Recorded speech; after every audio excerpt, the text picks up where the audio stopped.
Mini episode 197 of the FDH Lounge is brought to you by Sportsology, delivering unconventional columns and webcasts about sports, TV, music, movies, and more. Follow them on the web at sportsology.info. The FDH Lounge. You want to schedule your life around it. A long time ago, on a gloomy, wet Cleveland spring night, two men stand alone amidst the late-night drizzle. Their voices echo across the vacant station parking lot as they debate the merits of the great American radio show that have been missing for far too long. On that night, an idea was born. That idea became the FDH Lounge.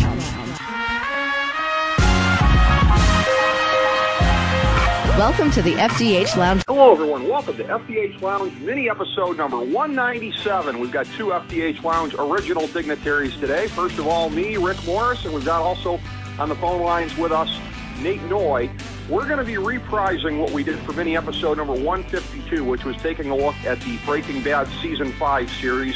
And today is our bookend to that. 152 was a preview of Season 5 right before it started. 197 today is a recap of what we saw, our analysis of it. We're going to be taking a look back at Season 5 today as opposed to taking a look ahead to Season 6 or 5B, depending on how you define it. Some people are calling it two parts of the same season. For me, it's Season 5, Season 6. I mean, I know that they're short, mini campaigns, if you will, but if they're separated by 9 months or so, then to me they're separate and distinct seasons, but I guess it's all a matter of individual definition. So we're going to be saving a look ahead for the next time that we reconvene, which is going to be relatively soon. But there's so much material to take a look at here. We've got to break it up into two parts. That's the only feasible way to be able to do it. And as I say, the last time around on this, did it with our good friend Nate Noy. I'm happy to say it was well received, as I knew it would be. And we're going to do it again here today, taking a look back and at what we expected, what we saw, what amazed us, which covers an awful lot of ground, and everything in between. So having said that, we've got him here with us. Our good friend, original FDH Lounge dignitary, Nate Noy. Nate, how you doing today, my friend? Doing great, Rick. I wish 9 months from now it happened already, but we're going to have to wait just a little bit longer to see how this thing plays out. But definitely think that we could spend 2 full days talking about this show, or even more time than that, and could even go 30 minutes an episode without a problem. We definitely want to just focus on what we just saw over the last few months, and then, like you said, we'll talk about the future in another episode.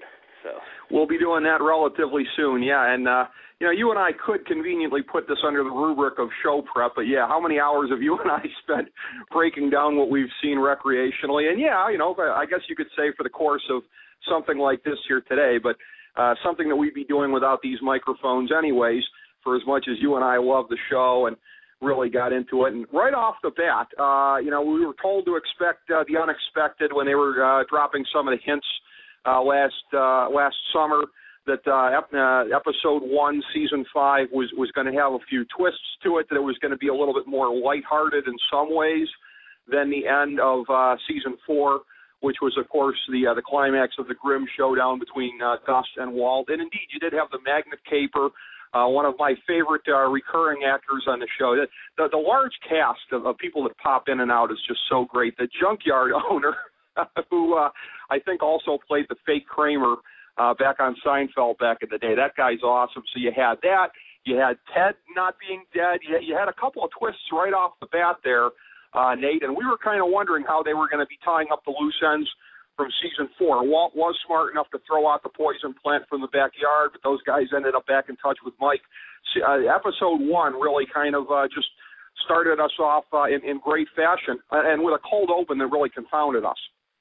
Yeah, I agree completely. And again, we definitely could spend a half an hour talking about just episode 1. And one of the things I love about this show is it always gives you some kind of clue, and I think episode 1 had clues for the future. And almost every episode, they stick a clue or two in there for those people that like to watch this show, not once, not twice, 3 or 4 times. And I could watch the same episode 5 times. I mean, it's such a good show. It's the only show I think I've ever watched where you could just keep watching it because there's always little things that pop up that you didn't notice before. I mean, I find myself now when I'm watching this show, I'm looking around the room. I want to see what's in the picture. I want to see what's on the television because they drop hints everywhere. It's amazing. And the two things about the first episode, one, and I didn't even catch this until you told me, was, the whole prelude to what's going to come in the next set of the series with him buying the gun and the ammunition, is that he'd actually bought the gun from the same guy he bought the gun from in episode 4, so kind of tied that together. That's something I didn't recognize that you did catch. So. Well, there was that, and then I got to tell you, just in reviewing the notes that I had here right before we came on the air, I had posted on our blog at the FDHLounge.blogspot.com 20 questions before this season, and I was wondering how they were going to be addressed. And just to show you what a foregone conclusion I thought it was, how is Ted's death going to affect the series? Well, we haven't gotten there yet. Something tells me that we still will. But one of the questions that I had was around the subject of the grid eraser that Saul has. That guy, he's been invoked twice now. He can get you off the grid, new identity, new whatever. My sense is that's how Walt is going to materialize with the new driver's license, new identity, everything. And again, everybody's assuming, and I want to put this on the record here today because I'm not seeing this point made, everybody's assuming that's his legitimate 52nd birthday, and we have 9 months more to go in this series. I don't know that we can say that for sure because, again, is Walt going to put down his actual birthday on a fake driver's license? He might. Exactly, but, he might. If that's not his true identity, then there's no reason that it has to be 9 months out from here. You would think he would vary it a little bit. I agree with that, but I guess that's one of the mysteries of the next round. There are 3 other big notes I had from this episode. One was, and 2 of them are relationship notes. The relationship between the manipulation continued between Walt and Jesse, of course, with the whole rice and cigarette and how, just the deviousness of him having that and hiding it in the house after spending, 4 hours or whatever helping him look for it, knowing it's in his pocket the whole time, and finally dropping it to where he can find it. I mean, that manipulation's unbelievable. And then the power he has over Saul when he goes up in his face and says, "We're done when I say we're done." I mean, those two, that kind of brought out the deviousness of Walt at that point, how he is Heisenberg right now, and you could see just from those 2 interactions. And actually a third one, I guess, at the end when that very uncomfortable scene in the bedroom when he puts his hand on Skylar's shoulder and she shrieks. I mean, so I think we've seen, at this point, we've got to see a little taste of Heisenberg, I think, and then so. Well, you're right about that, and what's very interesting, the scene with Jesse, since you mentioned it, it's left off camera, but Jesse's decision that he's going to go back to cooking after everything that happened at the end of season 4, and I'm not going to criticize Vince Gilligan and the crew for leaving it off camera, and I guess we're supposed to believe that it's part of Walt's manipulation of Jesse in that moment of vulnerability where Jesse thinks that he almost threatened to kill him on a mistake. But Jesse deciding to go back to cooking, I didn't think that was necessarily a given at the end of season 4. And I guess, like I said, it's probably just supposed to be part of the whole manipulation in that scene, a result of it, of where Jesse's like, okay, yeah, guess we're going to cook again. Right, and actually I think maybe I got my episodes confused. I think that might have been the second episode when they did the searching of the cigarette. But I think so, yeah. Close enough, it was. But, yeah, that's the thing. When you watch all 8, I'm not sitting here trying to dissect single individual. We're trying to dissect the season as a whole, so some things kind of get meshed together. But the key thing that definitely was in that episode was, and this is the obvious one, and you knew when you watched it, is when they did the magnet and the bank numbers got uncovered behind the picture. But that was the but-for cause of so many things to come in this season. But if you didn't catch that, most people probably caught it, but if you didn't catch it, that was a huge moment in the show and really kind of drove a lot of what happened the rest of the year just because they found those numbers because of the magnet. So there are moments through the course of this show, and I think that the closest parallel to that one was the first time that Heisenberg let somebody, at least relatively or mostly innocent, die, and that being Junkie Jane towards the end of season 2. And then the effect that had with her grief-stricken father going in catatonic at his job as an air traffic controller Walt's actions indirectly leading to that massive plane crash, that massive loss of life. This is one of the things I think that the show tries to drive home, is that Walt's original decision to break bad, it has such wide-ranging ramifications. I mean, we never even see the faces of the junkies out there and the people that are drawn to this nearly pure crystal meth that's out there, and the effect that that must have on the drug epidemic. One would think, and then maybe it'll be alluded to in the final season or half season, however you define it, that a lot more people have probably gotten addicted in the area because of it. That's just something that's been left off camera. But time after time after time, ramifications of the original decision and ramifications of other things here. What you just mentioned, like I said, it reminded me of the whole plane crash thing here, but had it not been for the thing with the magnets, it actually accomplished nothing positive for them because the computer was encrypted anyways. They wouldn't have been able to get into it. But again, you have all these henchmen that ended up dying and their families that had been receiving the money and counting on the money. I mean, again, these people are criminals, and presumably the families are in on it as well. These are pretty grim folks, but it does just show you, does it not, that the continuing chain of everybody that's affected by Walt, the web of the people that are affected by Walt, it seems almost endless. And that's the beauty. And one of the beauties of this show is, you know, decision consequence, action consequence, and they actually let you see some of those consequences and how they play out and the ripple effect so many layers away from the original choice. Yeah, I agree completely, and that's just trying to keep track of all that is really it's not an easy task as a viewer of this show. Is oh wow, light bulb goes off. Gee, if Walt hadn't done that 15 episodes ago, this wouldn't be happening right now. So that's you can watch it without that light bulb going off, but it's one of those things in TV where you just feel, oh wow, you love how the pieces tie together. And when you figure out that this just happened because of something that happened before, that's an enjoyable moment, I think, for most viewers. Well, along those same lines, Nate, and this isn't something that happened this year, it's something previous, but if you wanted to look at it this way, that's the beauty of how you unravel this show and you just look at all the layers of it. The ultimate showdown between Walt and Gus was pretty much preordained before they even got into business together. If you look at it, it was Combo getting gunned down by what turned out to be Andrea's younger brother at the time there. Eventually, Jesse uncovers it. He goes after the people that turn out to be Gus's people. They're already in business with Gus by that time. Walt has to intervene dramatically to try to save Jesse's life. That ends up taking out Gale, and that plants the seeds at that point that at some point Gus is going to get Walt if Walt doesn't get Gus first. So that entire thing, the seeds of it happened before I think Walt and Jesse ever even met Gus. I agree. I think, the writers certainly look ahead, and I think you mentioned they might not always have a plan of how it's going to work out, but they never forget what they've already written. And so when they set things up, maybe they're not always knowing what they're setting up, but at least they tie it back to something that happened before, which makes it to the viewer seem like it was something that was, like you just said, preordained. And we knew that feeling in season 4. There had to be a showdown, and we knew the season wasn't going to end, so we knew Walt wasn't going to take it. But it was. I love how they do that with this show, and there's still more little things from this season that we just watched that already played themselves out, and some that we still will get to see play themselves out. I think episode 2, the introduction of Lydia, was obviously the biggest moment of that episode. And what's your take on the Lydia character? You and I really haven't even got to discuss that much.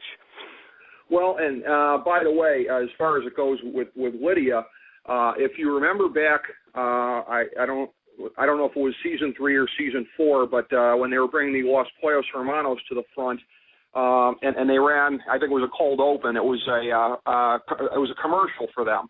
And it alluded to, at the very end of it in fine print, something like a subsidiary of the Madrigal Corporation or something like that. So the seeds have been planted with Madrigal way back then, as well as last year, Hank starting to piece things together. You wondered how this was going to unfold with the Madrigal folks here, because, again, we had the sense that everything was running through Gus, right? Because we never saw anything to the contrary last year.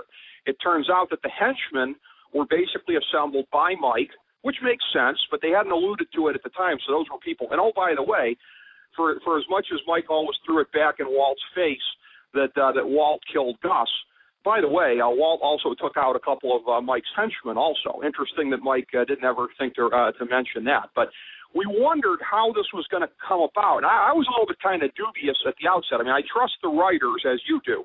But it was like, okay, how are these guys going to meet these, Madrigal European folks?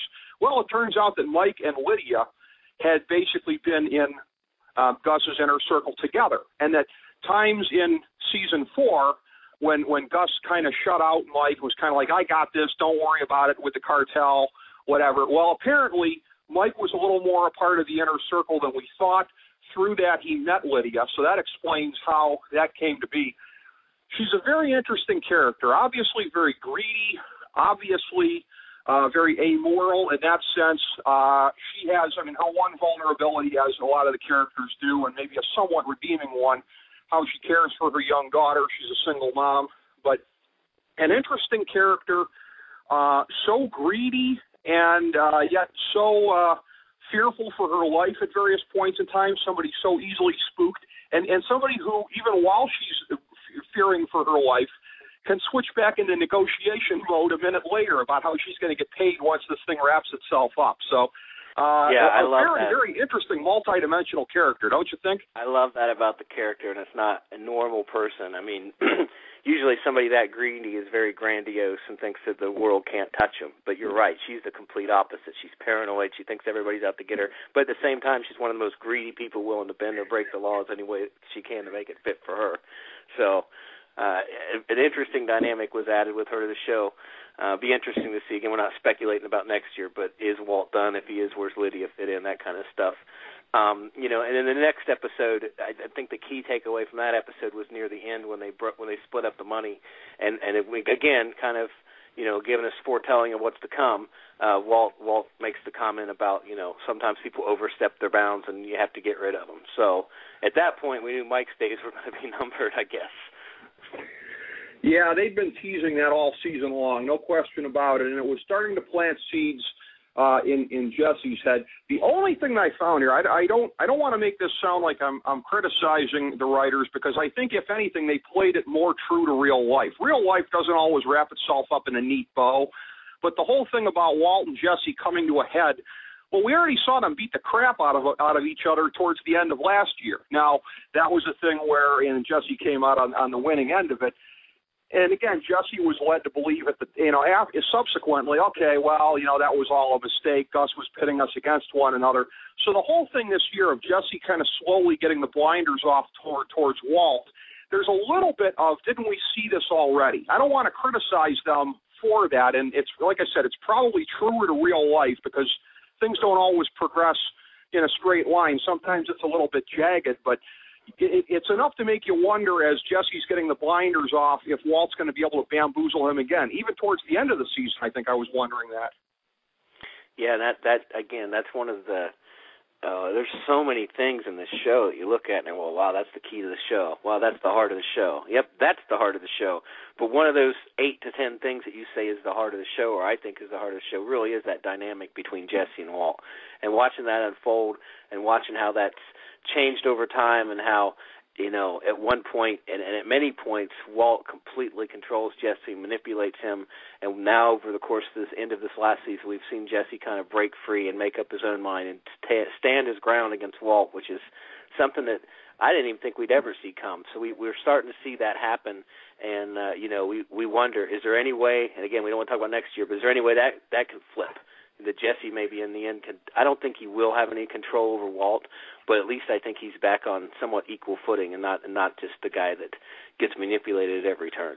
So, he is. I think you're absolutely right about that, and it's very interesting also that in terms of how Mike went about it.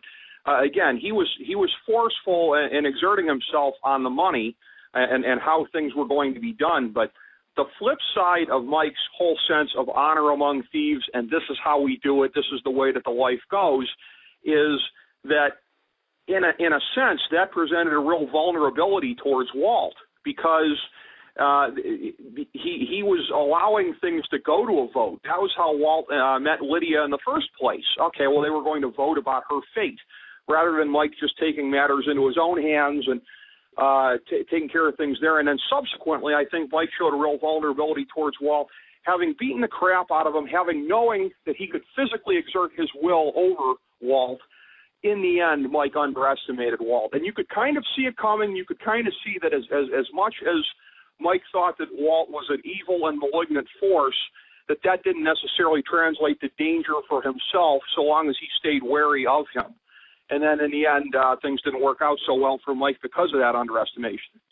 I would say they didn't work out so well. No. It was a peaceful death scene, but I don't think that was much of a consolation. By a babbling brook. That was good stuff, that episode. Maybe the one dud episode of the season was 51. I'm not sure a lot really happened in that one.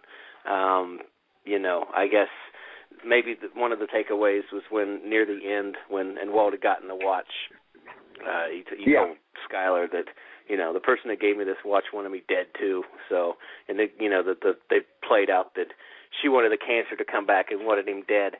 So I think that, in my mind, the key takeaway from that episode is that was Skylar's final breaking point. We finally got to see what Skylar thought of Walt, and now just think about the changes in that relationship for the course of this season, from sympathetic wife to loving sympathetic wife to, an affair to now wanting him dead. Another character that's gone through a long changing process in a short time period with this show. So exactly, to some form of cooperation, however reluctantly later in the season, once her wish about the kids being out of the house was granted. But it was a matter where it's really funny you mention that episode, because that's the one where I was in New York that week taking care of some of the FDH business, and so I didn't get to see it. I taped it. It was waiting for me at home when I got back. I watched it early Friday morning, and it was kind of like, wow, I'm glad we're almost to Sunday now, because I watched the whole thing, and I know what they were trying to do, and it was necessary. You have to have episodes like that just to kind of reset things, get you ready for what's going to be coming, the final 3 episodes of the season. It was going to end with a bang in a number of different ways.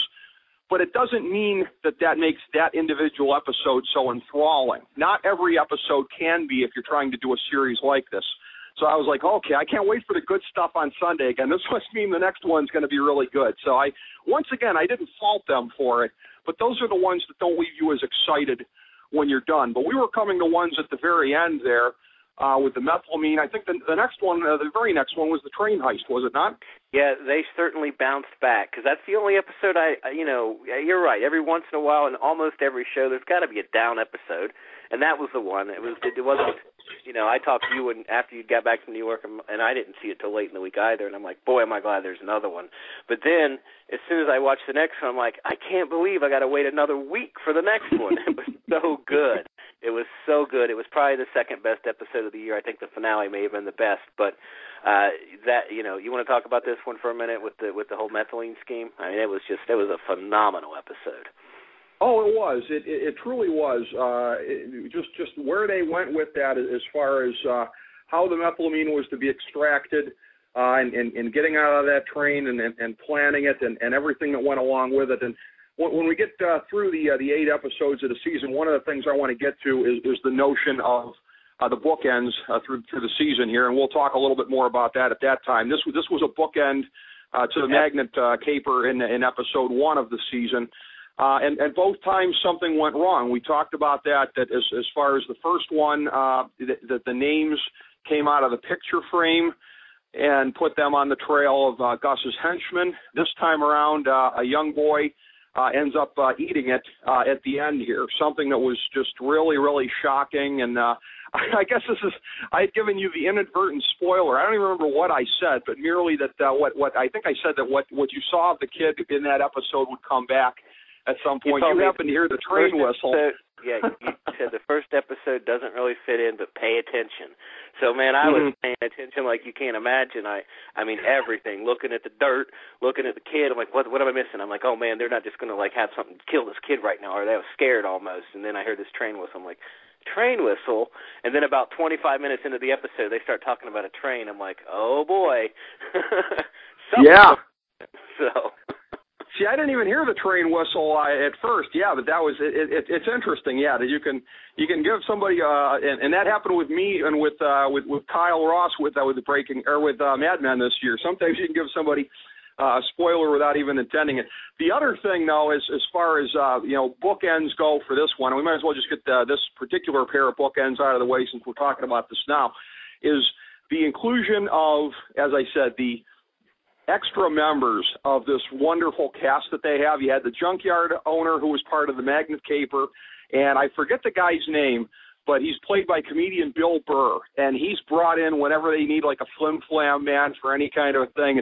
Bill Burr just plays the character perfectly. So he's got the truck that's stopped on the train tracks, and oh, hey, can you give me a hand with this thing here? And what a treat that is. Whenever any of these things, I hate to think that we've reached the point where because they're not really going ahead with the cooking, at least for now, where we may not see any more scenes with that guy because he is just freaking gold. No, hopefully they'll figure out something to work him into. Absolutely. Like you'd mentioned, he was on prior when they were trying to assess the value of the car wash, and he was scared, pretending to be EPA or something for the old car wash. He was that. Scheming he was guy. part That's of the great. whole. Oh yeah, and he was part of the whole thing too when you had Ted and where they were trying to scare him into writing the check to the IRS. We saw at the end of the episode for the first time how Todd was really going to fit into this thing here. Previously, he had just been part of the crew that was the bug spraying crew, and of course that was how they were cooking the meth this year. Saul hooked them up with a crooked company that did bug spraying and elimination of pests, and so they were cooking in these houses around the time of the eradication of the bugs, and Todd had kind of ingratiated himself a little bit to them. He tipped Walt to the presence of a nanny cam. We saw at the end of the episode here just what the guy was capable of. Jesse would, in the next episode, refer to him as Ricky Hitler. One of the great things that I saw on message boards, I think it was on AV Club, where the commenters can be really brutal, but where they started calling the guy because of what he looks like, they called him Meth Damon. So that's fabulous. We saw at the end just what that guy was capable of, and again, we'll get into more speculation the next time we get together. Just we know we haven't seen the last of that guy. Not at all, and it's funny because again, you mentioned the Ricky Hitler scene at the beginning of the buyout episode, and the other thing out of that buyout episode is, when they were trying to decide what to do, Todd tells him he's connected and his uncle's connected, and Mike's like, yeah, he is, and of course we saw what that meant very soon thereafter. So. Again, they kind of set us up to anticipate something, because when they said that, I'm like, who cares? That's what my thought was. Who cares that he's connected to somebody that controls prisons? What does that matter to this? Oh, it mattered. So. Well, it really did. And it was Jesse thought, and I think correctly, that part of it was a threat in terms of saying I'm connected, that if anything happens to me, there may be people that come looking for you. I think he's right. I think that Todd meant that multidimensionally, in terms of what I can do to help out subsequently, and also, oh, by the way, it might not be such a good thing if I end up missing. But how quickly things turn on this show. I mean, in the span of one episode, at the beginning of that episode, you've got Mike threatening Todd, you better not do this ever again. And by the beginning of the next episode, not through anything that Todd initiated, but Todd is helping to dispose of Mike and all evidence of Mike. That is just amazing. Yeah. Exactly. I mean, again, it shows you another change in a relationship almost. I mean, Todd was like, yes, sir, to Mike, and now he's helping to dispose of his body. Yeah. Well, he knew that he could see that Walt, for a good long period of time, that Heisenberg, rather, was really the force behind this thing. Mike was providing a lot of the muscle in terms of gun work, and I guess organization and whatnot, but that the Heisenberg brain was really driving this thing. Todd saw that. Todd ingratiated himself with Walt, even refused, once he took Jesse's place on the cooks, refused to take his cut of the money the first time around. I know I haven't done a real good job yet, pay me once I get better at it and everything. So Todd was really calculating as far as ingratiating himself to Heisenberg in this one. When we get to the season finale and we're looking at it here, it's interesting. You and I talked about this off here. The whole notion, as we talked about previously with this show, that this is a cinematic type of viewing experience. You are viewing over the course of 6 seasons what is basically the longest movie you've ever seen in your life. You have to view it that way as opposed to a TV show, and where you're looking for the things, you're looking for the clues, as you said. Episode 8, Season 5, is the closest that we've ever seen to a standalone movie for this thing here, because you had about 10 weeks worth of stuff in the span of a show that runs 15 months this far. You had so many things packed into that 1 hour that it almost was a movie unto itself. The pacing of it was a little bit jarring in that way. I like what they did. I thought it was a great episode, but you had to watch it in a different way than you did anything that came before it. I agree with that completely, and you mentioned yourself that, how long were they sitting on that montage of that music, right? Yeah, Crystal Blue Persuasion. I saw that speculated on some message boards that really was the perfect song to use, and that's why there's a lot of speculation that was Walt's last cook, that they were saving it for the climactic one. Well, yeah, that last episode, I mean, again, that's another episode we could spend 30 minutes talking about. I think they've done a good job of setting us up, but they've given us a lot of questions that can go in multiple directions out of that episode.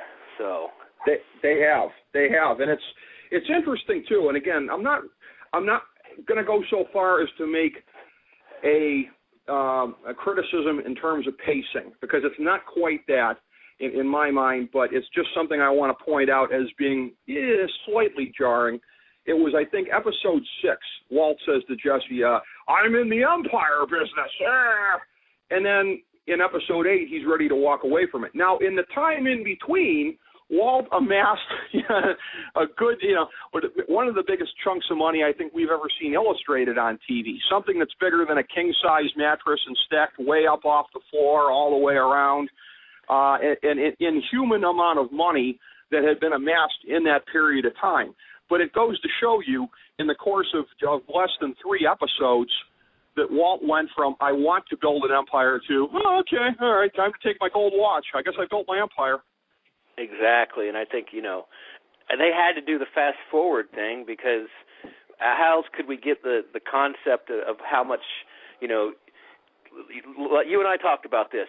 In that episode, they showed Walt as like a working stiff. Like he'd come home from work and sit on the couch and go, ugh, and then back at it, and then back at it. I mean, we never really got to see that dynamic before of him being a working stiff doing this. So that's true. That's absolutely true. And as you look at this, and again, we talked about this, that how much they used bookends through the course of the season. We talked a little bit about the bookending capers early in the season, late in the season. You had the 2 different times where Walt was crying in Hank's office. The first time he was planting the bug. The second time he was picking it up from there. And the second time he was actually a little bit less effective and actually had to kind of prompt Hank to go get him some coffee to make him feel better. You had in the last scene of the season here, where Hank was finding the poetry book that had the Walt Whitman book that had been inscribed to Walt by Gale. Earlier in the season, Hank took over in the office, became the top cop in the Albuquerque DEA office, because his predecessor was drummed out because of Gus Fring being right underneath his nose. And you've got a situation where he was now looking at the same kind of thing possibly happening, and that'll be a big part of the speculation for us as we look ahead to season 6. But you had so many different devices, and of course, maybe the most entertaining of which, the dinners that were there, the very uncomfortable dinners. Walt and Jesse, the first time it was at Jesse's place with Andrea and Brock over there, where Walt was having to sit there at dinner with the kid that he poisoned. And the second time around, which was the funnier one, I thought, because it didn't have the tension of the poisoned kid being there, Walt, Jesse, and Skylar with her ginormous wine glass, and the way that she ended up going off on Walt in front of Jesse, which Walt seemed to anticipate and play into perfectly, it seemed. I agree, and back to my point of every little thing matters. Keep your eye on the screen. You mentioned this to me. I hadn't even remembered it, but I kind of remembered it was earlier in the season. I think it was episode 2 or 3 when Walt came back home for good and was unpacking, and he took that book out and he caressed it. And I'm thinking, why is he caressing that book? What does that matter? So many times when you're watching that episode before you know what's going to happen, you may catch what that scene is, what that clue is, but you don't know why. And you ask yourself, what does that matter? But it did. And I got to tell you, I watched that last episode at least 10 times. I rewound it. I watched it again. I watched it again. I watched it again. And they had panned the copy of that book a couple times during that episode, so you kind of had a feeling coming up. But I got to tell you, I got cold chills, and that happens very rarely when I watch a show. But the end of that episode, when they did the flashback for Hank, and Walt goes, "You got me." I was like, "Woo!" Well, and then it's like, no, 9 more months. No, I can't. I know. How can you do this to me? But that's how they leave you at the end of everyone. Last year, you wanted to see what was going to happen after Walt wasted Gus with the bomb. You wanted to see previously, at the end of the previous season, there was such confusion because of the camera angle changing. Did Jesse actually shoot Gale? And then Vince Gilligan had to go on the internet and say, yes, he did. We didn't mean to cause confusion on that. We were just changing the camera angle. So every year they leave you with something where you're just dying for the start of the next season. As you said, they did it again because we have finally gotten to that point of Hank figuring this thing out. But you've got just so many things happening here. In that scene, it was a different kind of ending to the season than we'd had in previous years because it wasn't ending in violence or anything like that. Although I was thinking to myself, knowing that the end was near, you could see it was just about the top of the hour, and I saw a lot of commenters on message boards saying this also. Did you have any kind of a feeling of foreboding with that last pool scene here? Because Walt had just casually announced to Skyler that he was walking away, and you're thinking, is Declan going to let him do this? Is whatever? Any thought of snipers having a bead on anybody at the pool or anything like that? I wasn't the only one that had that thought, apparently. No, I was sitting there. I knew we had like 2 minutes and 30 seconds left. I'm like, something's got to happen. Something's got to happen. And then they went to put the sunburn cream on the kid. I'm like, uh-oh. Are they going to do something to the kid? Do they poison the sunburn cream? What's going to happen? What's going to happen? That's exactly how I watched the end of that episode the first time. I was like, there's no way this is how it ends. Something's happening. And then Hank went to the bathroom, and we got to see what it was. But I didn't see it coming. I mean, how could you? And I don't know how they're going to finish this series off because, man, talk about the expectations for the final scene of the final episode. But you certainly had that feeling of what is it going to be? And, I mean, what else can you watch on TV where you're asking yourself that as you watch a show? What else is it going to be? There isn't another show out there. And you're right. The last episode was cinematic, movie quality. They did jam a lot into it. But, boy, I mean, and I know anybody listening to this likely has watched the series. If they haven't, do themselves one of their biggest favors ever and go get the set and start watching this thing before the next season because you can't match it. I don't know what else to say. I mean, it's a loss for words for how good this show really is. You got to go do that. One of our fellow original dignitaries, Chris Galloway, I saw on Facebook here, just started on season 1 of this thing. So I look forward to him working his way through. And then once he's gone through all 5 seasons, which I trust is going to be way before next year, I'll actually be interested in getting his feedback on this, and maybe he'll want to join us. I told you that even though we're going to do our season 6 preview now in the near future, I still would like to do something not long before next season starts. So maybe he can join us as somebody who got through the whole thing basically after season 5 had already aired. But you talk about everything meaning something in this thing, and Vince Gilligan has gone out of his way to underline that. Again, he doesn't give spoilers, but he basically says, trust your intuition. If you see something and you think it's going to be significant, that means that it probably is. We didn't find out in the last episode here what the diagnosis was when Walt went back to the doctor, but we do know that kind of lung cancer that he's got is generally fatal. Almost always recurs, I believe. So the notion that it would come back, I think he's kind of been living under this shadow for some time, even once he went into remission. That sense there at the end as he's giving the contemplative look towards the mirror in the bathroom, again, they're not going to tell us outright the cancer's come back. But when Vince Gilligan says trust your gut on these things, we know the cancer has come back. That will play into it, and we can we'll talk about this more in the next one. That might be why he had the full head of hair in the flash forward to season 6, is if he's no longer in chemo. So that's just one more thing that proves it. Everything, there are Easter eggs all over the place, Nate. Everything means something. And I'll give you one final observation that most people probably caught, but maybe not, is that flash forward to season 6 and the very first scene of season 5, when he's in the bathroom getting ready to make that exchange, he has a bottle of pills and he swallows some pills. We had never seen him take any pills in this series. So really? Why is he taking pills if he doesn't already have the cancer back? Yep. So I didn't realize that we'd never seen him take pills. Wow. Props I don't to you. remember you remember seeing pills? Maybe I'm wrong, but no, I don't remember it. seeing him take a pill. I'm just crediting you. That's a great observation because I hadn't thought of that. And yet, off the top of my head, I can't think of any specific times. I think that the treatment that he was undergoing was fairly standard. It was expensive. And by the way, and this is probably a good thing to bring it around on as well, you talk about callbacks, you talk about everything tying together. We were waiting, at least I was waiting coming into this season, gray matter. You knew they were going to come back into it at first. It was Walt's hubris. It was his pride of, first of all, walking away from them and feeling screwed by what happened there, but then not wanting to take their help for paying for the chemo in season 1. And as he laid it out to Jesse there, that was a truly amazing thing because, again, you had the callback to gray matter, but it was also this fascinating duality of Heisenberg. He was so arrogant that he went and got the sports car this year.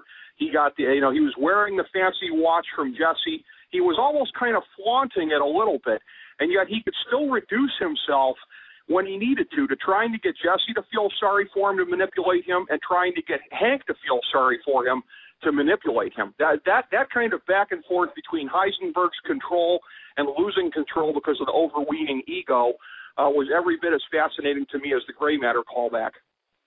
I agree, Rick, and I know we're out of time today, but I can't wait I've got a list of maybe 15 things. You had a list of 20 from last time.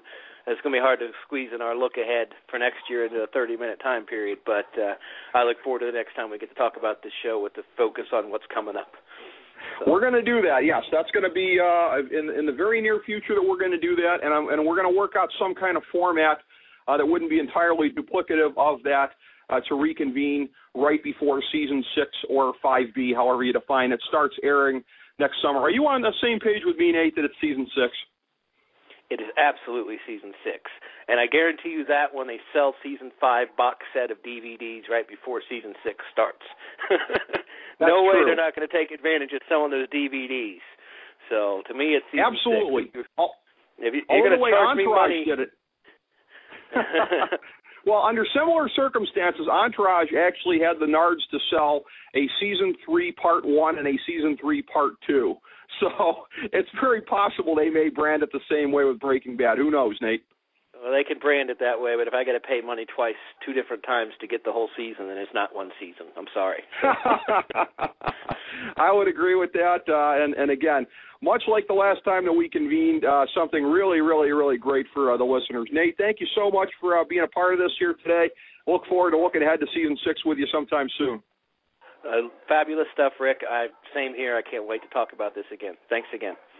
This will be outstanding when we get to do it. Thanks very much, everybody, for joining us. FDH Lounge mini-episode number 197. As we bring the show to a close, we would like to extend our deepest gratitude to NBC, CBS, ABC, Fox, all Clear Channel affiliates, TNT, TBS, USA, UPN, Deadspin.com, YouTube.com, YTMND.com, MySpace.com, various blogs, Fox News, CNN, CNBC, MSNBC, IamBoard.com, Billboard.com, Google.com, ESPN, ESPN2, ESPN News, ESPN Classic, NBA TV, NFL Network, Sports Time Ohio, Athlon Magazine, Comedy Central, Cartoon Network, The Boomerang Channel, QVC, BET, The Spice Channel, Steno Notebooks, Manwich, Papermate Office Supplies, waitresses, strippers, bartenders, garbage men, janitors, microwave popcorn, the writers of The Office, Scrubs, Entourage, My Name is Earl, Oz, Metalocalypse and the Boondocks, Aquafina, and The Periodic Table of Elements.